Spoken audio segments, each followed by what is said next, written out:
Welcome back, folks, to another edition of #AskGSM, the weekly Monday mailbag video where I answer your questions from YouTube, Facebook, and Twitter right here in this video forum. We are coming off a very hot WWE SummerSlam pay-per-view last night. Special thanks to my friend John Nichols at Heel by Design on Twitter for allowing me to go over to his place to watch a show on the WWE Network. An extraordinary event overall. Really enjoyed it.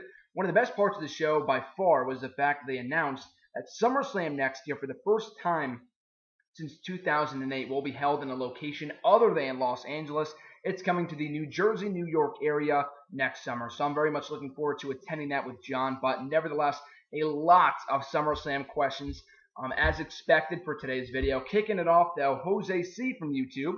His question was, what happened to the new Nation of Domination? Now, I talked about this last week in last week's video. I don't know. I can't tell you. There has not been a definitive reason why WWE dropped the angle. More often than not, Vince McMahon, WWE creative, whoever you want to blame, they just get bored of an idea and they just let it go. They just move on. They just forget it ever happened, and then they just move forward with whatever else they're doing.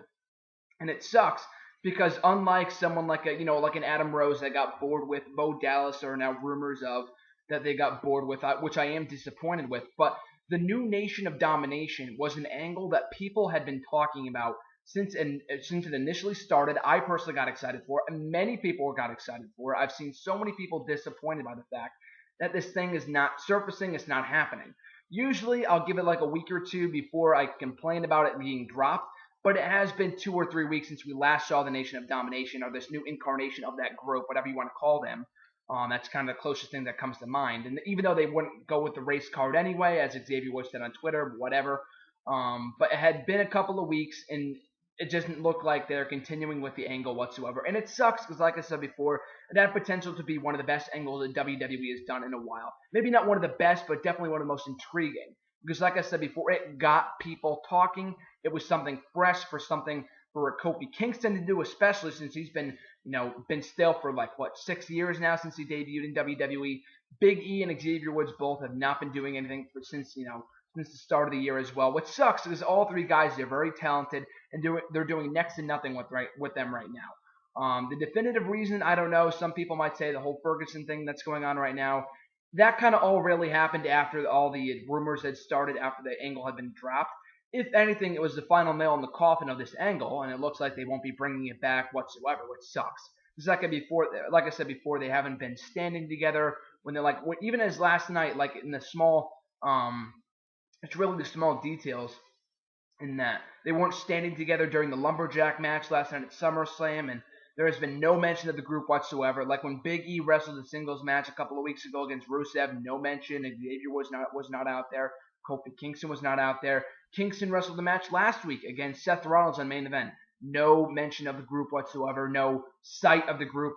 No glimpse of it whatsoever. So like I said before, it sucks that it's been dropped. Why? Officially, no one really knows, and maybe we'll find out months down the end, or maybe years down the line, that Kofi Kingston in the shoot interview will say, yeah, they just got bored with it. They didn't think it would work, so they dropped it.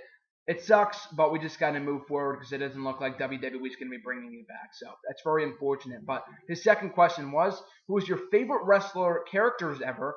Example, Eugene, Doink the Clown, people that weren't going to be main eventers, but you just wanted to see every week. Good question. You cited Adam Rose as an example, like someone that was your favorite. I agree. I like Adam Rose as well. Granted, they haven't been doing anything with him at all since they brought him in the roster, which kind of sucks, and I don't really see the point in bringing him up to the main roster. I mean, he'd only been doing the gimmick for about a month or two before they had finally brought him up to Raw and SmackDown. So the timing of it was really weird. I think they should have kept him down in NXT a little bit longer, and he still is competing down in NXT as of right now. But the fact that they would call him up so quickly, only to not do anything with him, was mind-boggling to me personally. But I'm trying to think of any of their comedy characters from the last couple of years. I can't think of any off the top of my head. Santino was one at one point, not recently, but when he was doing the Honkometer, I really enjoyed that back in 08, 09. I really enjoyed Santino as a heel. I'm trying to think in just more recent years, comedy characters that they could have had a place for. Bo Dallas just recently, but like I said before, they might have dropped that, the push for Bo Dallas, which would also suck, and I hope that's not the case. But yeah, I guess Santino and Adam Rose come to mind in terms of recent years. I can't really think of anyone from like 2011 or Brodus Clay as well. I really enjoyed for a while in 2012 when he was doing the Funkasaurus thing, but they buried that push as well when they had him lose after a while. They snapped his undefeated streak, and it's always the undefeated streaks with these people. When they have him go undefeated for the longer they go undefeated for, the bigger of an impact it will make when they eventually lose.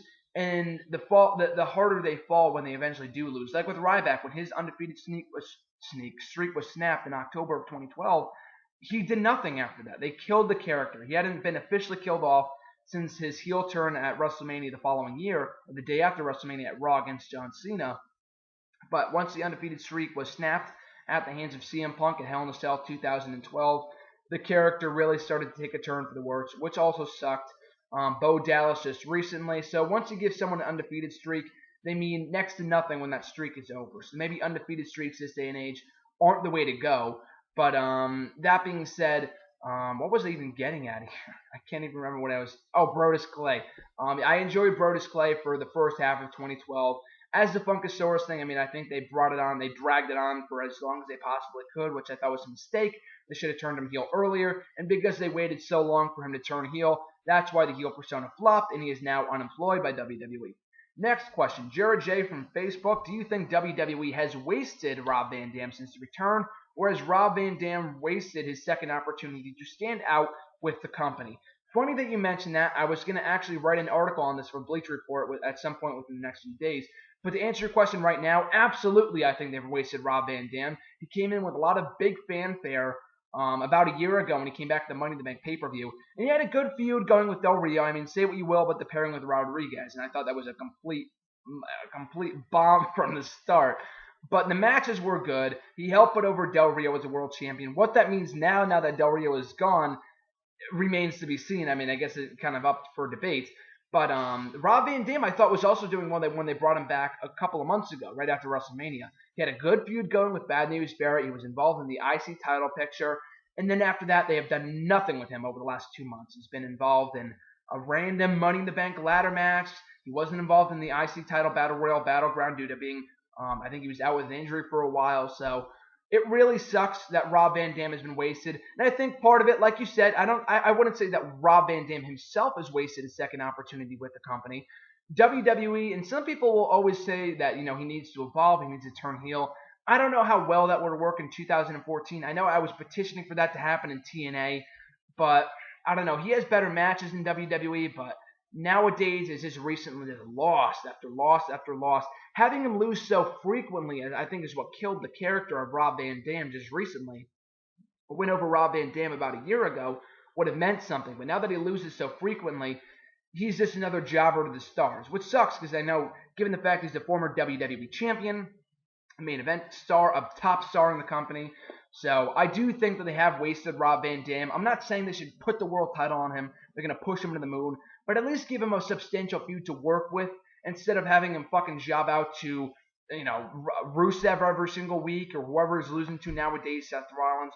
Like I said, putting over other talents like a Rusev or Seth Rollins, the younger guys, is fine. But do it with a purpose. Give him a feud, someone to work with, like a Rollins or a Miz, for example. I don't know. Just give him a feud to work with so he's somewhat relevant when he loses. So it actually means something. Like nowadays, I've been so disappointed with how they've used him over the last 2 months. Like they had him lose to Del Rio on an episode of Raw like 2 months ago.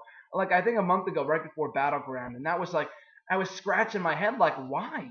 This guy's fucking gone from the company now. And they weren't even doing anything with Del Rio anyway. He's been another guy that was a jobber to the stars before he was released or fired, whatever you want to call it.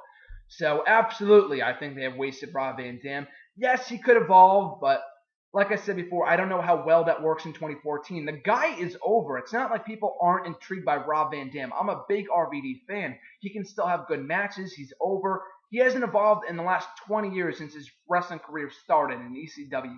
You take his ECW character, compare that to right now, there is literally almost no difference in terms of looks, character, and ring skills, whatever. I don't think he needs to evolve. They just need to give him something to do. Just my opinion, though. Ross S., his question was, what are your thoughts on Kevin Steen officially being a part of the WWE? I love it. I was so excited when I heard the announcement officially being made last Saturday or a couple of days ago. I'm sorry, it was on Tuesday. I don't know how I mixed up Saturday and Tuesday, but it was a week ago they announced that Kevin Steen was officially a part of the WWE. Very excited for it. I know it's been rumored for a while, but now it's official. Kevin Steen, along with Kenta and Prince Devitt, great additions to the NXT roster. Kevin Steen, it's funny because I really haven't been following. I haven't seen much of Prince Devitt's work or Kenta's for that matter, but Kevin Steen, I have been watching very closely since I started watching Ring of Honor on a regular basis back in May. And he's had a lot of great matches. I saw his matches with Silas Young on ROH pay-per-view just recently. Good series of matches with him. A lot of good stuff from Kevin Steen from what I've seen, just recently and in the past. He's a star, and I'm very much looking forward to seeing him on the main roster before long. El Generico, a.k.a. Sami Zayn, has been in developmental for the last 2 years, and he could have been skyrocketed to the main roster upon his return, upon his arrival in WWE. So I don't know what that says for Kevin Steen, how long he'll be down there, but one thing is for sure is that if Prince Devitt, Kenta, and Kevin Steen are all in the NXT at the same time, it's going to be a hell of a fall season for NXT, and I can't wait to see what happens with Kevin Steen, his potential matches with a Sami Zayn, who he has history with, Adrian Neville, a Tyler Breeze. It's going to be awesome, for lack of a better term. It's going to be freaking awesome to see Kevin Steen in WWE, specifically NXT, for the next couple of months, for the remainder of 2014 at the very least. Thomas B., his question was, what is the next pay-per-view that you see Brock Lesnar returning at? I think Royal Rumble makes sense. Night of Champions is actually the event that I heard is rumored that Brock Lesnar will be competing at, which makes the most sense. He just won the freaking WWE World Heavyweight Championship. I see him probably defending against John Cena in a rematch. Brock Lesnar versus John Cena 3, not counting their Backlash match from like 10 years ago. That could be a great matchup, maybe more of a competitive matchup this time. I don't know how you do that after having Brock Lesnar destroy John Cena last night. I don't know how you go from that to having a competitive matchup. But that being said, though, they'll probably do that matchup at Night of Champions. So, yeah, I see Brock Lesnar, since he didn't work the Extreme Rules pay-per-view this year, or he hadn't appeared on WWE TV at all from WrestleMania time to just recently for SummerSlam. So he'll probably stick around for another month, defending that title against whoever in Night of Champions, probably John Cena. But yeah, I see Brock Lesnar sticking around for Night of Champions. When he returns after that, I'm not sure. You mentioned Royal Rumble. That is definitely a big possibility. I could see him coming back for maybe a one-off match at Survivor Series since he is a champion overall. In my opinion, he should not drop that title until WrestleMania. You could say the whole part-timer bullshit, but whatever your feelings are towards part-timers, the guy ended the streak. You can't have him lose as soon as later this year or Survivor Series or Night of Champions or whatever. The guy needs to stay undefeated until WrestleMania. Plain and simple. That's as plain as day as the booking needs to be. The guy Brock Lesnar cannot lose until WrestleMania. My opinion strictly, but I think that's the way it needs to be. But yeah, to answer your question, he'll probably be sticking around for Night of Champions next month. Next question from Andre G. His question was, what WWE star can you think... his question was, what WWE star you think cannot make it in Ring of Honor? A handful of guys. I mean, like, you can even say a John Cena, one of the biggest stars that WWE has produced, the single biggest star that WWE has produced in the last 10 years. But his wrestling skill and stuff like that would never, ever, the ROH fan base would never accept a John Cena in their territory, so to speak. Anyone that's not a homegrown indie guy like a Daniel Bryan or a CM Punk or even a Luke Harper or a Cesaro would probably not get over in Ring of Honor. I'm trying to think like an Eva Marie would die a death in Ring of Honor. I think that goes without saying. I'm trying to think of guys like a product of the WWE system that you would not see in an ordinary wrestling company, not sports entertainment. Like a Kali would die a death in Ring of Honor. That'd be hilarious just for the chance alone. But yeah, you can even argue John Cena.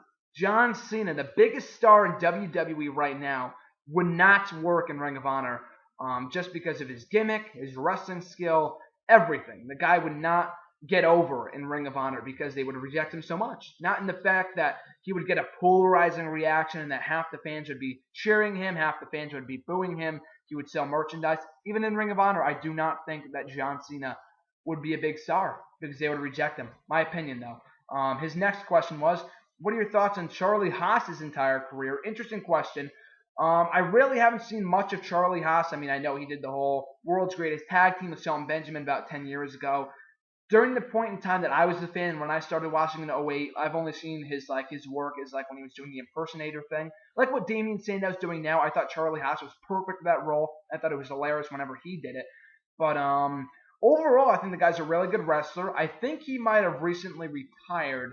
Correct me if I'm wrong. I think he retired just within the last year or so, maybe. I'm not exactly sure. That's what I read. I remember reading anyway, but the guy's a very good wrestler. He shines in tag team wrestling. On his own, I never really saw him as a big star, but I would have loved to see him and Shelton Benjamin back in WWE, a part of the world's greatest tag team once again, adding to their dwindling tag team division. I don't know what Shelton Benjamin is doing nowadays, but like I said, Charlie Haas might have been retired, so it might not be a possibility nowadays. But Charlie Haas, though, very good wrestler. I think underrated, but I never really saw the guy as a top star.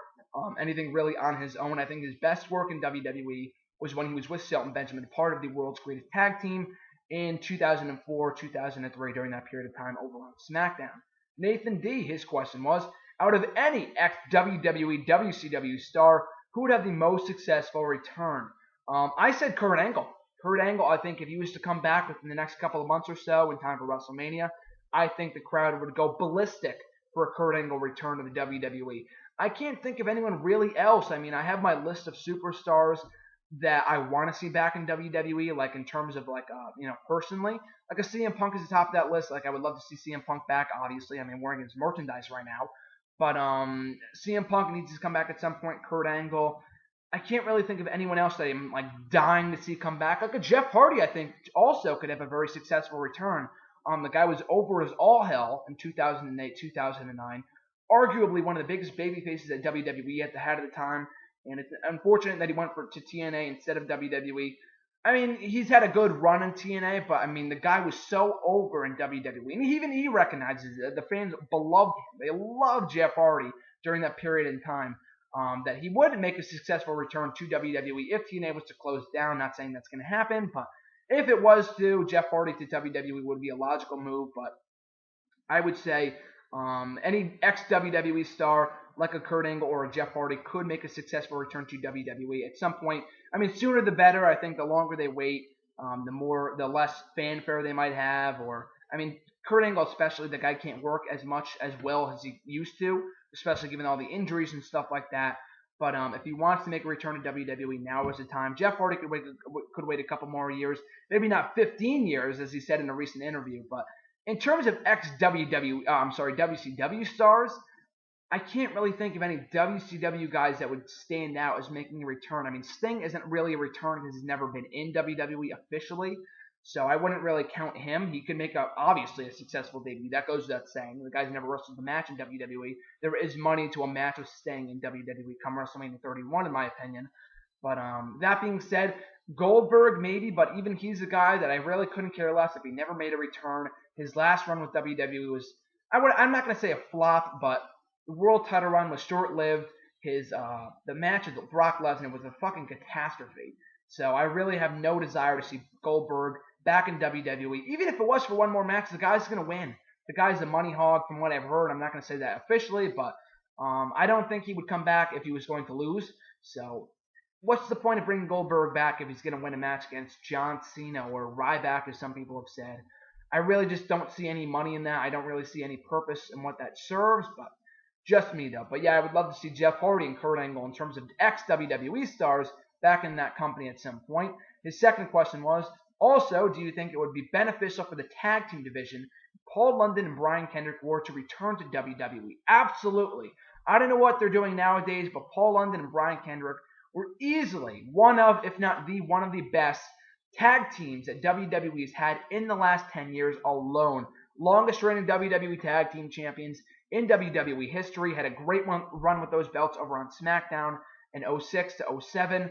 A very exciting tag team. Had a lot of longevity in those years from 05, 06, 07, and 08 when they eventually split up.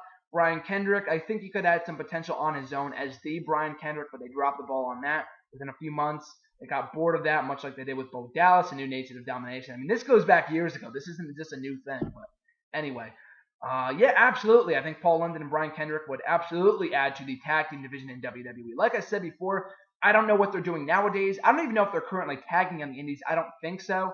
I saw Paul London at an indie event about 5 years ago in Northeast Wrestling, but I really haven't heard much from him since. Brian Kendrick was in TNA for a while, from 2010 to 2011, before he left, and I think maybe early 2012, and we really haven't heard much from him since. But if they're not too old, I don't think WWE would bring them back, given the fact they're probably in their 30s or mid-30s by this point. So I don't think they would bring them back now. But selfishly, I would love to see them back because I think they're a great tag team. And imagine the series of matches they could have with the Usos over the tag team titles. I can get goosebumps just thinking about it because that could be a great, hellacious series of matches over the tag team titles. But anyway, that'd be great, yes, to see them back in WWE. Likely, probably not, but yeah, it'd be great for the tag team division because God knows they need help right now with their tag division. Next question, at Justin Godsey, PFB, his question was, do you think the WWE should have ran The Undertaker's American Badass character longer than 4 years? Interesting question. I don't really think it would have fit with the current product. I mean, when they ditched it in 2004, it was time to bring back the Dead Man character. It worked for its time with a lot of the stuff in the Attitude Era. I mean, a lot of the stuff that they did in the Attitude Era would not work today. Not because of the PG rating, but it's a different time, it's a different society, it's a different world than it was 15 years ago. And I think that goes with the same with American Badass, American Undertaker. American Badass, The Undertaker. I just don't think it could. I'm not saying it couldn't work nowadays, but it just wouldn't be the same. I mean, so many people are so used to seeing the Dead Man Undertaker that going back to that character would be a bit strange, especially since he might be done anyway. But that being said, and I know that's not your question, but should it have run longer than 4 years? No, I think it ran its course from 2000 to 2004. Like I said before, I think it was time to bring back that Dead Man character that hadn't been seen since 1999. But yeah, I think it was just a different time by 2004, by 2005, and it was just kind of time to go back to that original Dead Man character that got him famous in the first place.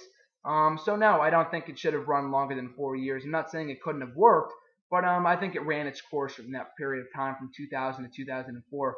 Anti-Hero Dress, his question was, where do you see Eric Rowan and Luke Harper going once they split from the Wyatt family? Luke Harper, I see as a guy that could be a breakout star in WWE. Maybe not world champion, but the guy can freaking go. I mean, he may not have the look of a world champion or a top star for that matter in WWE, but the guy is great. He's improved so much since he came into WWE. He used to be in Ring of Honor, so that explains a lot. He's great in the ring. He has a lot of great matches with the likes of John Cena, Daniel Bryan, CM Punk, numerous people. Chris Jericho just recently.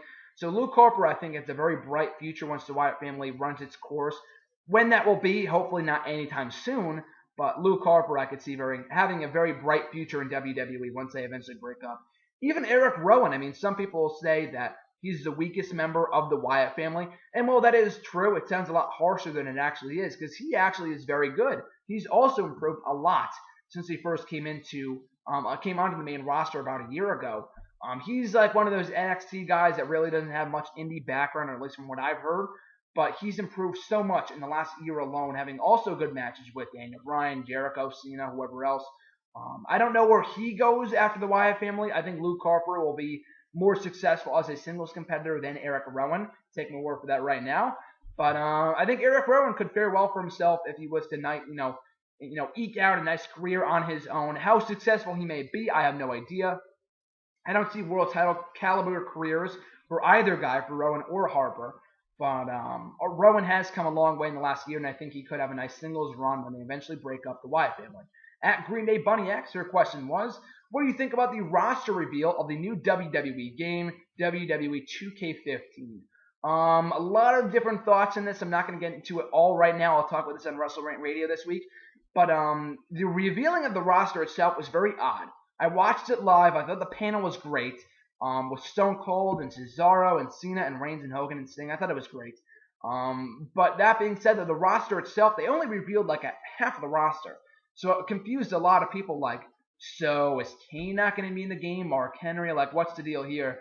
And when they eventually did put up the entire roster on the website, on WWE's website, on the 2K website, there were still some names missing that we already knew were confirmed, like a Cody Rhodes and a Rob Van Dam that we knew was going to be in the game, but they weren't included on the list. So it was a big clusterfuck of a day for the 2K15 roster reveal. The roster overall I like. There are some omissions, not a lot. Like I was running down a list of some people that should be in the game, like a Christian. I'm not just saying that as a peep, as a Christian fan.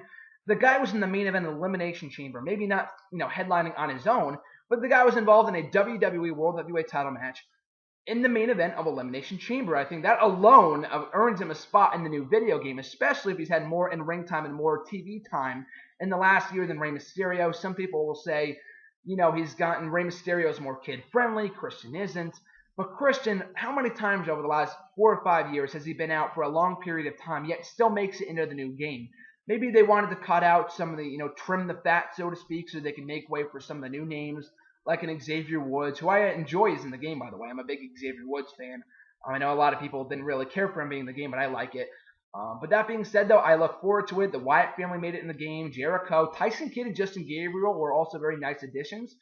Christian was only the really one that bothered me that wasn't in the game. In terms of legends, I think they might reveal the rest of the legends at a later date. Like Kevin Nash was on the standard roster for some reason.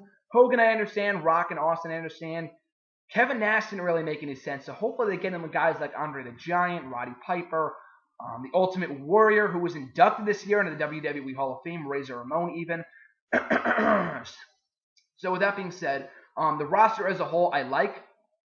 A lot of people say, I've talked to a few people in the last couple of days saying, it's not more so the roster, it's more so the fact that they need to alter the game, they need to make more, add more interesting additions to the game in terms of gameplay and stuff like that, which they have in terms of like the My Career mode for NXT, which they've done for other 2K games. They'll be doing that from NXT to a Hall of Fame career, which I think is great.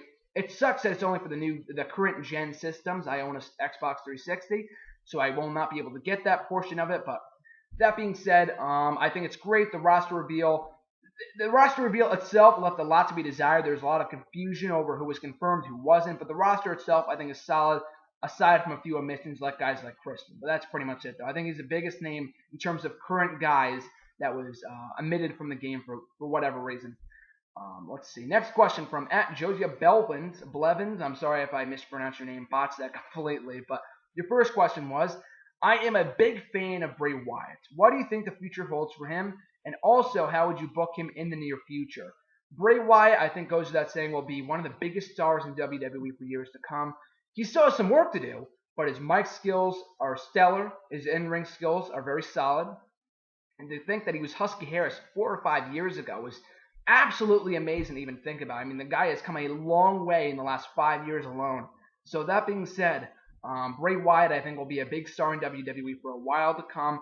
What happens to him after SummerSlam? He defeated Jericho last night at SummerSlam. I think that feud will continue on until Night of Champions.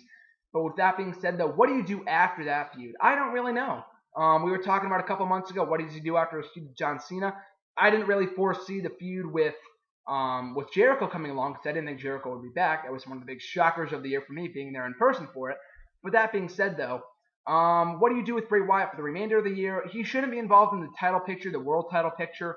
Some people have said maybe throw him in the IC title picture. That'd be cool. I could see a great series of matches over the IC title between Ziggler and Bray Wyatt. Now that Ziggler is the IC champion, that could be great. Bray Wyatt and Sheamus for the US Championship. There's a few things that you could do with Bray Wyatt, but absolutely, the guy has a lot of potential to be a big star in WWE. He's come a long way in the last 4 years since his days as Husky Harris. But I'm very high on Bray Wyatt. He has a very bright future in WWE if he could stay the course. His second question was, what are they doing with Cesaro? How do you have RVD beat him? He was already screwed out. He was already screwed over not being on the main card for SummerSlam. Cesaro, like I said last week, is one of those guys that WWE knows. They know what they have with Cesaro. They know the potential he has. They know what he's capable of.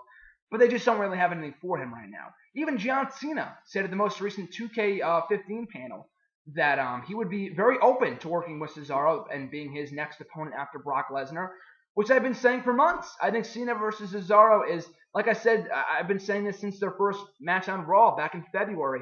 They have great chemistry together. Cesaro needs a big-time feud. Whether Cena goes over in the end in that feud remains to be seen, but Cesaro could get a big rub in working with Cena, and it's better than what he's doing now, which is, I don't know, nothing, and jobbing to RVD in the pre-show like you said before. So that being said, I think they know what they have with Cesaro. He's not being punished. He's not being buried. If he was being buried, he wouldn't have strong showings against guys like Dean Ambrose, the champion John Cena.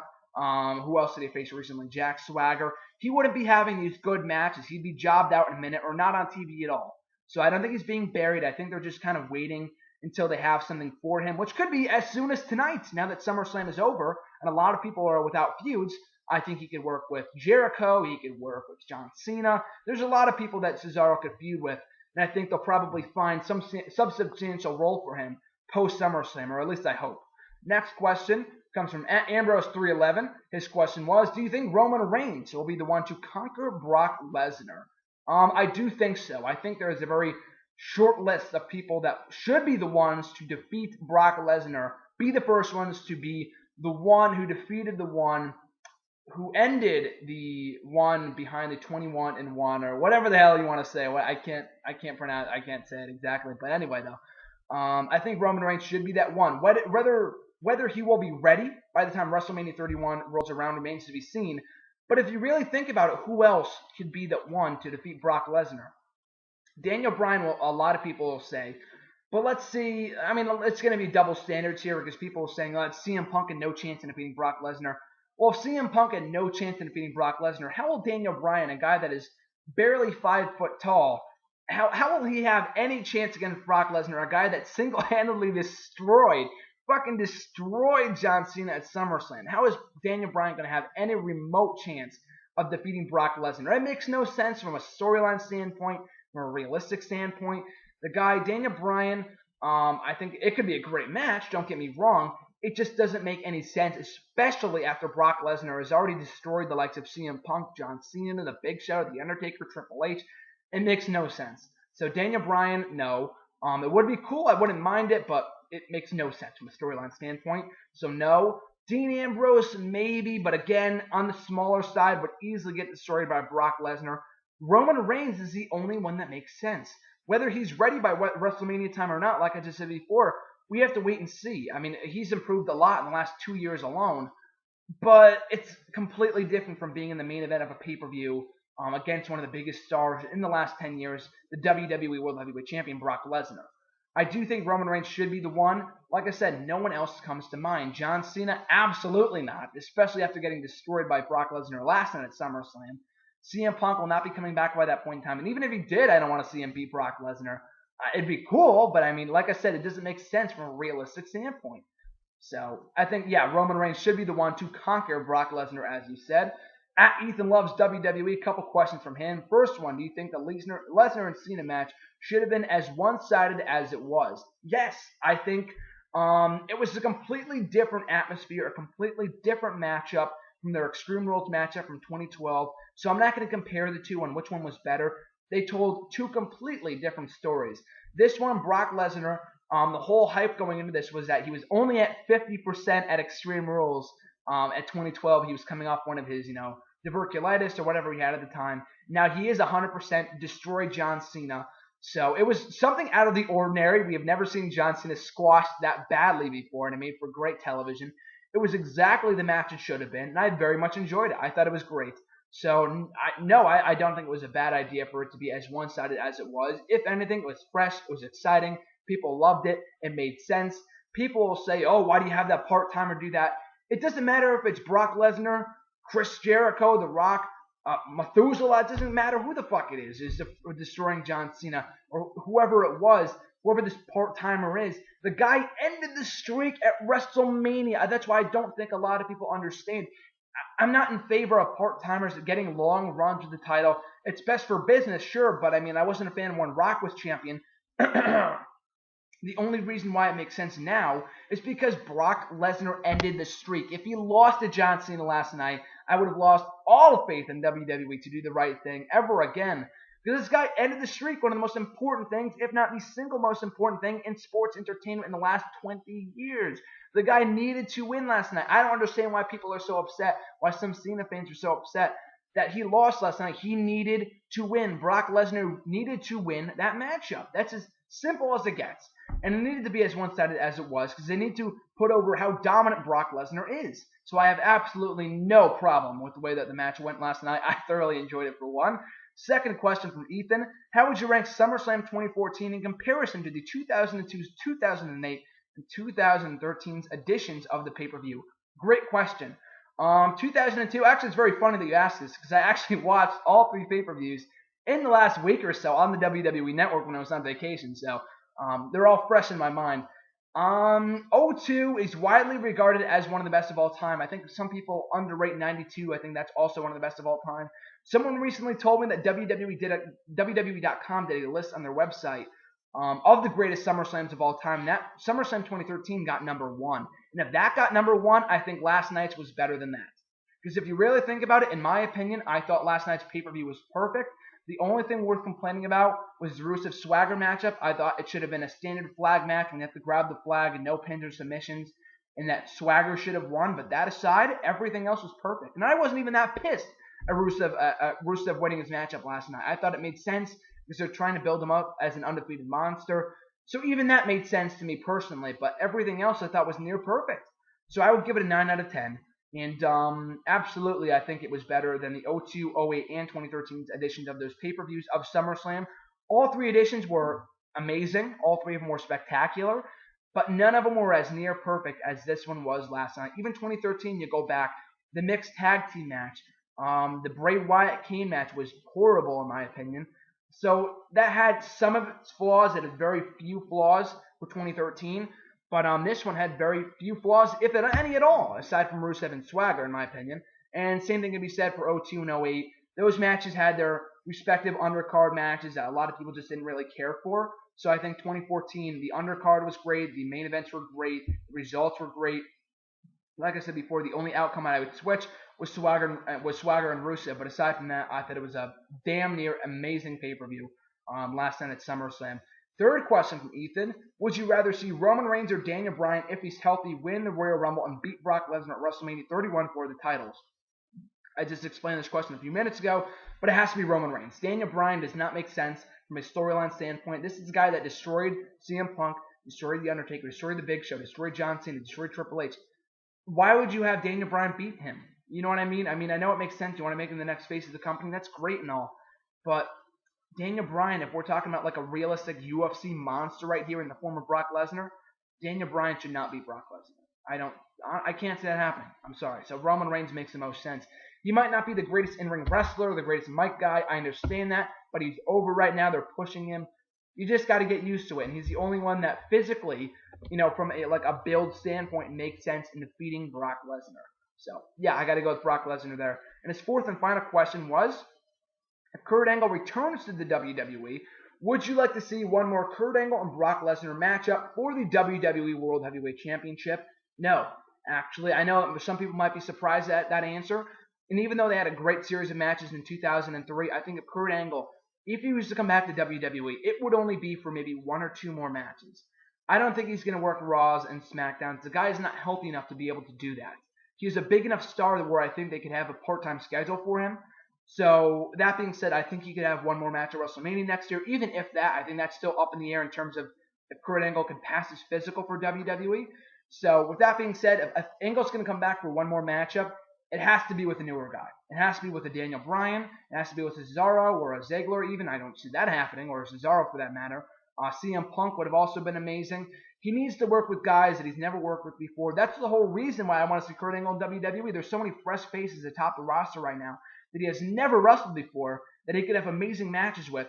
Brock Lesnar and Angle, we've seen it before. Yes, they had a great series of matches in 03, but it's 10 years later. Brock Lesnar would kill Kurt Angle at this point in his life and at this point in his career. He would kill him. He would absolutely kill Kurt Angle. No doubt about it. So that being said, no, I don't want to see that matchup. I'd much rather see Kurt Angle work with the younger guys in the form of a Daniel Bryan or a Cesaro or whoever else. Next question comes from @Jeremy8911. This question was, do you think WWE should push Cesaro after SummerSlam?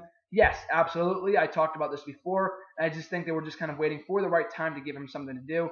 I don't know if that happens as soon as tonight. I hope it does. But like I said before, I think they know what they have with Cesaro. They just don't really have anything for him at the moment.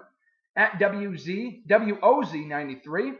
Do you think the main event tops Brock Lesnar's match over The Rock from SummerSlam 2002? Great question. Brock Lesnar versus The Rock was a great matchup. Like I said, it's really hard to compare because they told two completely different stories. From a wrestling standpoint, the matchup from '02 between Brock and Rock was better. In terms of, I don't know, last night's matchup told a better story because Brock Lesnar single-handedly handed John Cena's ass to him during that main event last night at SummerSlam.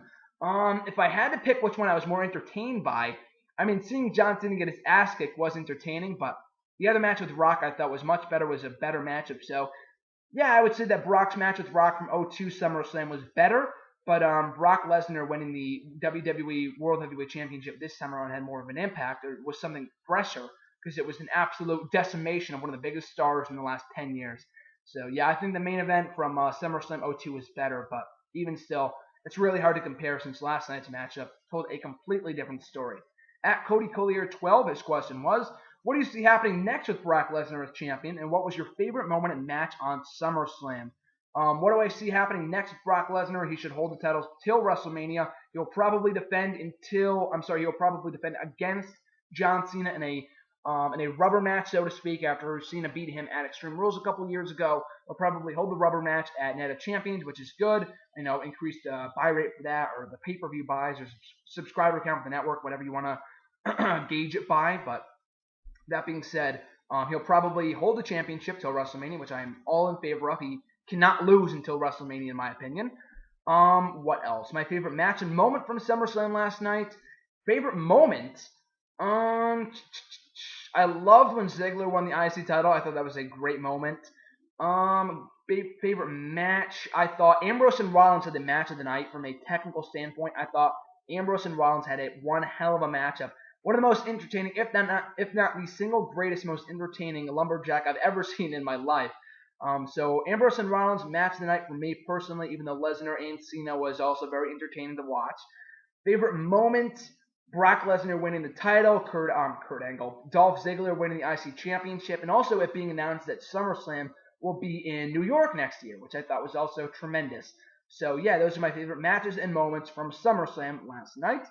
At Swagzio, his question was, do you think Chris Jericho should retire from wrestling when he leaves WWE again? Some people will say that his most recent feud with Bray Wyatt has been disappointing. I would describe it as slightly underwhelming. They had a better match last night than they did at Battleground last month. The feud isn't what really people thought it would be. I've enjoyed the feud at points, more so at some points than others. But that being said, though, his run hasn't been bad enough to the point where people are saying, oh, he should never wrestle again. He's having bad matches. Jericho himself has said that if he cannot go any longer, if he can no longer go at the level that he's going right now, then he'll hang it up. He has he's made no bones about that whatsoever over the last couple of years, and he's still having great matches on a weekly basis. So no, I think he will be back again after he leaves after Night of Champions. And once he does leave officially, I was talking about this with John last night at Heel by Design. We both agreed Jericho should have one more run with a world championship before he retires. I personally just want to see it happen from a selfish standpoint. I don't know if it would make the best business decision, but I just personally want to see that happen. But no, I don't think he'll retire once he eventually leaves WWE for another hiatus after Night of Champions next month.